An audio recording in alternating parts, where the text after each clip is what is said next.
کیا آپ جانتے ہیں ایک جانور جو آپ اللہ کے نام پر قربان کرتے ہیں وہی قربانی قیامت کے دن آپ کے لیے نجات کا ذریعہ بن سکتی ہے۔ حدیث میں آتا ہے کہ قربانی کا جانور قیامت کے دن اپنے سینگوں، بالوں اور کھروں سمیت لایا جائے گا۔ سوچیں، اگر اللہ آپ کی قربانی قبول فرما لے تو شاید یہی عمل آپ کو جنت تک پہنچا دے۔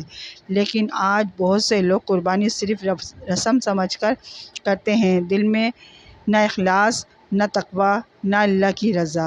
آج کی اس ویڈیو میں ہم جانیں گے قربانی کی اصل حقیقت۔ حضرت ابراہیم علیہ السلام کی آزمائش، کون سی قربانی اللہ کو پسند ہے، وہ غلطیاں جو قربانی کو ضائع کر دیتی ہیں، اور کیسے ایک سچی قربانی انسان کو جنت تک پہنچا سکتی ہے۔ ویڈیو آخر تک ضرور دیکھیے گا، کیونکہ آخر میں ایک ایسی بات ہوگی جو شاید آپ کی زندگی بدل دے۔ ناظرین کرام، نمبر 1 پر آتی ہوں، قربانی صرف جانور ذبح کرنا نہیں۔ دوستو، آج لوگ سمجھتے ہیں قربانی صرف گوشت بانٹنے کا نام ہے، لیکن اللہ تعالیٰ فرماتے ہیں اللہ تک نہ ان کا گوشت پہنچتا ہے نہ خون، بلکہ تمہارا تقویٰ پہنچتا ہے۔ یعنی اللہ کو آپ کا دل چاہیے، آپ کی نیت چاہیے، آپ کی فرما برداری چاہیے۔ اگر دل میں ریاکاری ہو، لوگوں کو دکھانے کی نیت ہو تو بڑا جانور بھی بے فائدہ ہو سکتا ہے، اور اگر اخلاص ہو تو چھوٹی قربانی بھی اللہ کے ہاں بہت بڑی بن جاتی ہے۔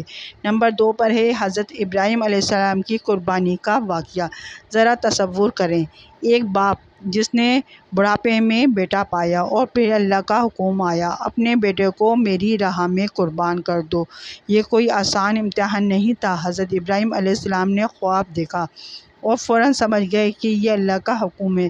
وہ حضرت اسماعیل کے پاس گئے، بیٹا میں نے خواب میں دیکھا ہے کہ میں تمہیں ذبح کر رہا ہوں۔ اگر آج ہم ہوتے تو شاید خوف سے کانپ جاتے، لیکن حضرت اسماعیل علیہ السلام نے کیا کہا؟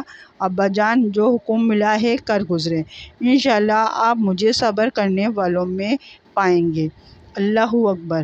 یہ تھی اصل قربانی، اللہ کے حکم کے سامنے اپنی سب سے محبوب چیز بھی قربان کر دینا۔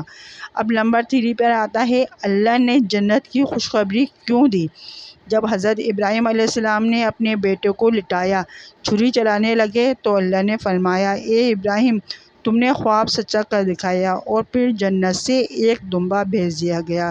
دوستو، یہ صرف ایک واقعہ نہیں، یہ پوری امت کے لیے سبق ہے کہ جو اللہ کے لیے قربانی دیتا ہے اللہ اسے کبھی ضائع نہیں کرتا، کبھی دنیا میں اجر دیتا ہے اور کبھی آخرت میں جنت۔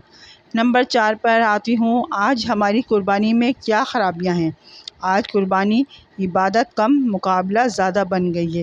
کس کا بکرا بڑا ہے، کس کی ویڈیو زیادہ وائرل ہوگی، کس نے مہنگا جانور لیا، اور بعض لوگ جانور کو مارتے ہیں، بھوکا رکھتے ہیں، ڈراتے ہیں، بچوں کے سامنے ظلم کرتے ہیں۔ رحمت والے نبی صلی اللہ علیہ وسلم نے جانوروں پر رحم کا حکم دیا۔ ایک عورت صرف بلی پر ظلم کی وجہ سے جہنم میں گئی، تو سوچیں قربانی کے جانور پر ظلم کرنے والوں کا کیا ہوگا۔ نمبر 5 پر وہ غلطیاں جو قربانی برباد کر دیتی ہیں۔ نمبر 1، دکھاوا یعنی ریاکاری۔ اگر قربانی صرف لوگوں کو دکھانے کے لیے ہو تو اجر ختم ہو سکتا ہے۔ نمبر 2 ہے حرام کمائی سے قربانی۔ حرام پیسے سے کیا گیا عمل قبول نہیں ہوتا۔ نمبر 3 پر ہے نماز چھوڑ کر قربانی۔ بعض لوگ قربانی تو کرتے ہیں لیکن نماز نہیں پڑھتے، سوچیں اللہ کو کیا پسند ہوگا۔ نمبر 4 پر ہے جانور پر ظلم۔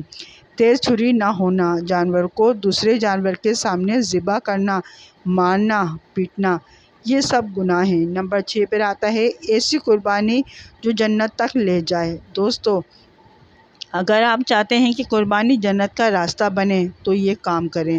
خالص نیت، صرف اللہ کی رضا کے لیے قربانی کریں۔ نماز کی پابندی، قربانی سے پہلے اپنے رب سے تعلق مضبوط کریں۔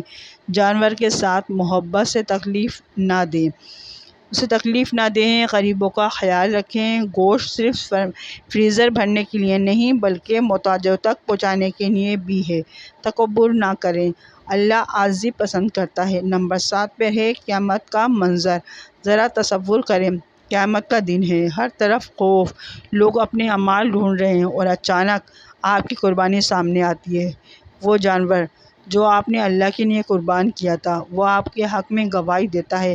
کتنا خوبصورت منظر ہوگا اگر اللہ فرما دے میرے بندے تم نے میرے لیے قربانی دی تھی، آج میں تمہیں جنت عطا کرتا ہوں۔